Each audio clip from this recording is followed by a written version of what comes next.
ลดออกได้ด่ามาเยอะเป็นตัวมาดีเจออีกครั้งแรกเราโดนด่ามากๆเลยนะ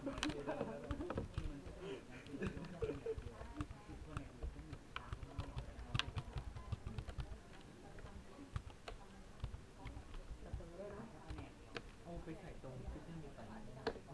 ต้องฟิตติ้งใส่ไม่มึงพูดอย่างนี้แบบว่าไงโอ๊ตกลับก่อนก็ได้นะมินิกลับกี่โมงเนี่ยใส่เยอะเหรอพี่ก็จับเขาพรุ่งนี้ในเบิร์เสร็จกูกลับแล้วนะ4 ทุ่มตี 2หมดแล้วพี่จะพูดเถอะ4 ทุ่มแม่ง4 ทุ่มหรือเลยเที่ยงคืนต้องพูดว่าตี 2จนถึงเช้าใช่ใช่มีลูกก็หน่อยไม่น่ามีว่ะเดามารักเด็กที่นั่นอยู่แล้วจ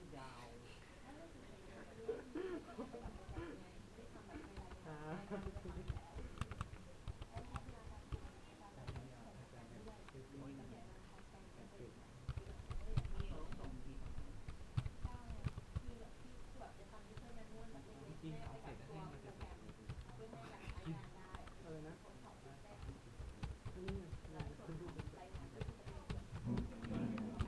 อยากมีซ่อม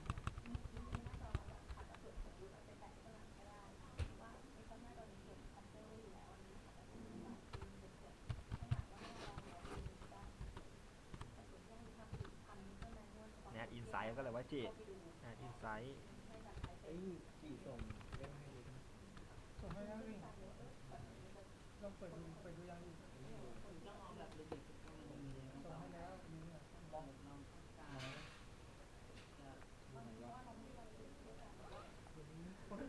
แบบว่าเราลดกำลังเลยก็เลยมาใส่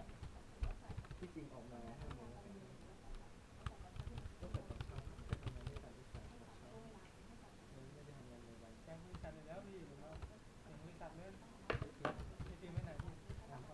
ถามเรื่องพี่ถามเรื่องพี่จะเป็นยังไงไม่รู้เนี่ยมาเปลี่ยนทำไม่เบื่อกับพี่เกี่ยวเลยไม่ได้อ้าวเขียนสายงานเนี่ยถ้าเป็นแนวซิสเต็มก็เอาประมาณก็ซิสเต็มเอาทุกหน้าก็คือส่วนจัดการเงินเดือนเอาทุกหน้าที่แต่ละยูเซอร์ทำได้เอาทุกหน้าที่อยู่บนเว็บเพจอ่ะไม่ใช่หน้ารายงานที่บอกว่าของเรามีอะไร9ทุกหน้าที่อยู่บนเว็บเพจแต่แล้วเราหมายถึงว่า9อันคือมันแค่เมนูทางซ้ายแล้วมันจะมีหน้าที่เกี่ยวกับการอธิบายจริงเราเขียนว่าแต่ละแอคเตอร์ทำอะไรได้บ้างตอนนี้แต่เราใส่ข้อมูลอะไรใช่แต่อาจารย์บอกว่าถ้าสมมติว่าคือหน้าตาหลักๆมันจะต้องห้ามเกินยูเซสในความหมายของการติดเลยวะในไอ้ที่ด้านซ้ายคือเมนูด้านซ้ายถ้าไม่รวม security มี9 หมวดมันก็จะเป็นการเคลือบมัน2 หน้าถูกป่ะทำแต่งให้มันเลยแล้วทำตามที่แต่แปะดีๆนะแปะเดียวนี่ตัวหนังสือลอกเลยนะหน้าไม่เคลือบมันก็เปียกก็แปะปักทิ้งไงเอาออกแล้วก็คือพอดึงออกมามันจะเป็นกาวแล้วก็เอาหน้าแรกแปะเข้าไปแต่เอาตรงๆนะถ้าไม่ตรงนี่เสียเลยนะจริงๆไม่เคลือบเองไปแล้วถ้าแปะไม่ตรงนะถ้าไม่ตรงนี่เสีย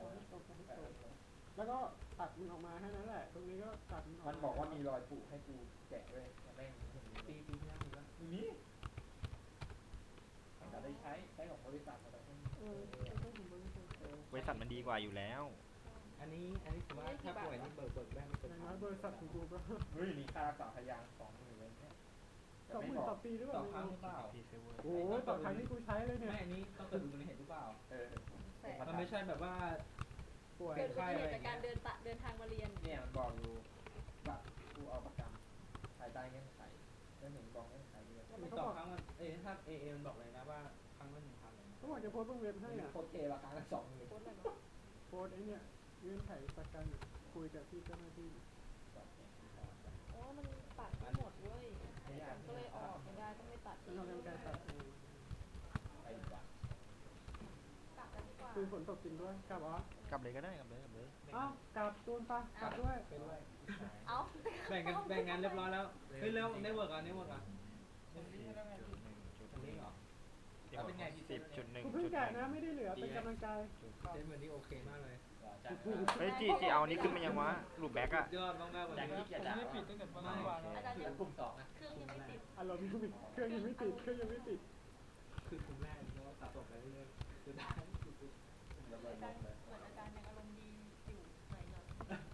สุดยอ อา ด จารย์ก็แนะนำไม่ด่า เชิญแนะน ทำไมทุกคนมาดูเราเนี่ยไม่มาดู ก็ทุกทีโดนด่าตลอด ที่กินคุมได้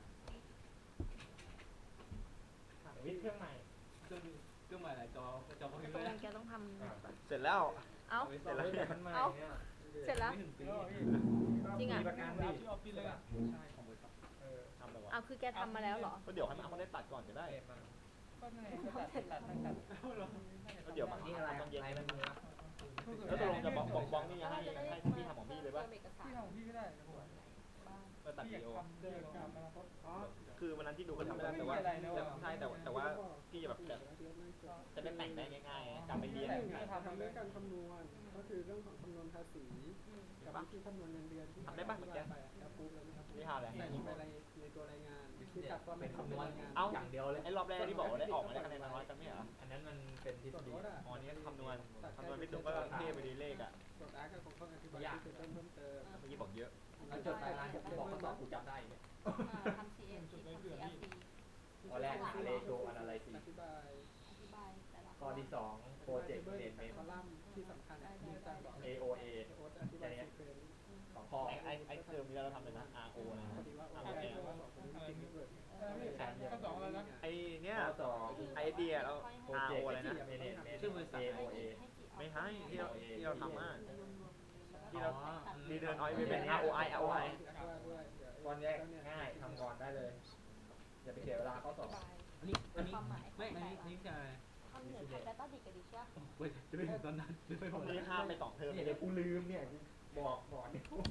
ปีนั้นมันคงออกเหมือนเดิมแหละ อันนี้คือแกทำมา อัดวิดีโออยู่ เหรอ พี่ เฮ้ยเสร็จแล้วเหรอยอดนะ บ้ามันทำแต่ว่าวันนี้เหลือหน่อยเดียว มันเป็นงบเขาให้งบมาสอบ3หน้าเขาเอาเขาสอบ คืออะไรงบก่อน มีการเลือก เจต้องเทสไหม ไม่ ได้ถือว่าได้ แต่ นะ ก่อน ก็ได้แล้วนี่ผมก็ไม่รู้กับคนพี่เฉยๆ คอนนี้พี่จำไม่ได้ว่าตัวนั้นคอนนี้ก็คอนนี้แหละ แต่ทำผิดไปนิดนึงหาคิดที่ก้อนดำ ไม่เหี่ยวบอกว่าจะเสร็จแล้วเว้ย ของที่คนอย่างนี้เป็นที่เป็นรูปที่เขาเรียนไปเป็นที่เป็นสอบ วิชาอะไร เนี่ยไม่ได้เรียน จำไม่ได้วิชาเอสได้แต่มันไม่ได้ออกข้อสอบ ดูของเราออกคือทำ ต่อเจบอ สอบไปแล้วด้วยตอนนี้เทอมที่2 อ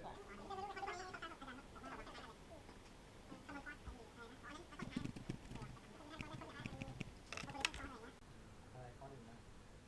สอบยังไงครับ เดิม เส้นเดิมป่ะ รถจะติดปะวะเช็คได้ไหมให้หม มึง ด จะไปส่งไหม นี่ไปด้วยดิ พักไปด้วยเร็วตรงแยกเกษตรลงที่เดียว ตูนไปส่งถึงที่อยู่แล้วใจดีจะตายใจดีกว่ากูต้องเยอะกูส่งแค่ตรงเป็นท่าลาดสายตูนส่งถึงที่เลย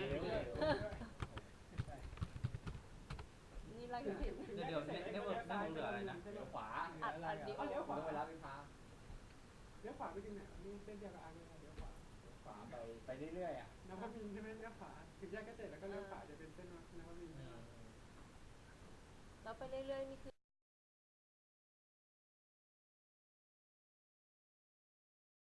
และตอนนี้มันเหมือนแบบว่าเอ็กเซนเลือกอันนี้ ของ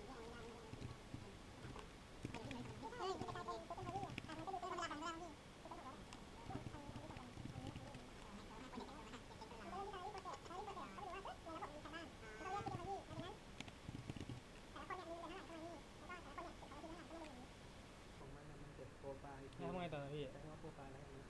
เก็บโปรไฟล์แต่ว่ามันจะรู้ได้ไงว่าคนคนนี้เบิกวัคซีนเมื่อไหร่เงินเดือนเท่าไหร่ อ๋อไม่คิดแต่ไรเขา จริงไหมเนี่ย เขียนคีย์อายุยางเนี่ย อะไรนะ เป็น ติดเอ็มไพ พาส รี่ เวิร์ดก็ได้ E S S S นี่นะ หนึ่งอะไรก็ได้ ถ้าดูตามนี้นะก็คือดูว่าติดเอ็มไพรี่มันปึ๊บ แอดมินก็ได้ ติดเอ็มไพรี่ ก็เป็นบุ๊ก มัน เลย ดึงข้อมูลมาจากไหนบ้างดูดีกว่าแล้วคราวนี้ salary process มันจะเอาข้อมูลจากติดเอ็มไพรี่ แล้วก็ จริงหรือเปล่า แล้วก็ ถูกไหม salary process แล้วมีจากติดเอ็มไพรี่มันจะเอาข้อมูลจากติดเอ็มไพรี่ได้ไง ถ้าซิกเอาพี่ไม่ดึงจากตัวนี้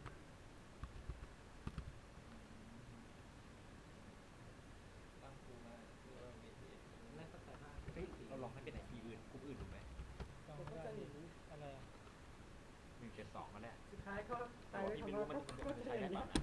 ถ้างั้นเอาธรรมดาแล้วกันนะเอาให้เสร็จ แต่ลองดูก็ได้ อา นะ จารย์ถามก็ต้องบอกอย่างเงี้ย โอ๊ตแล้วของโอ๊ตนะ 1 2 1 6 ก็แบบว่าต้องไปเลือก จุด1 0 ใช่มันคนละมุมไง จุด 1 1 1 1ก็ดี ไม่เป็นรีเฟซ เราต้องแยก แล้วก็1 2 2 5 4เลย ถือว่าชุดนี้ของที่เป็นหนังถือว่าไม่น่าเรียนเลย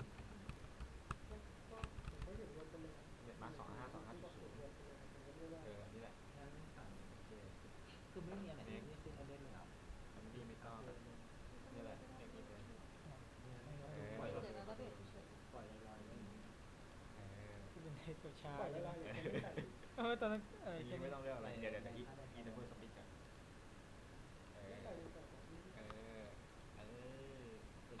ได้ ใช่พี่ เฟซไปก่อนหยุดก่อนพอแค่นี้แหละ เอ๊ะเดี๋ยวซิกเฟซซิกได้ใส่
ไม่ต้องอาจจะเซฟไหมเมื่อกี้ลงไปลง เซ็ตที่แล้วมันเซ็ตที่แล้วมัน อีกแล้ว ขึ้นมาเลย ของเมื่อวานเดี๋ยวลองเข้าไม่ใช่ว่าทำเสร็จหมดแล้วเข้าไม่ได้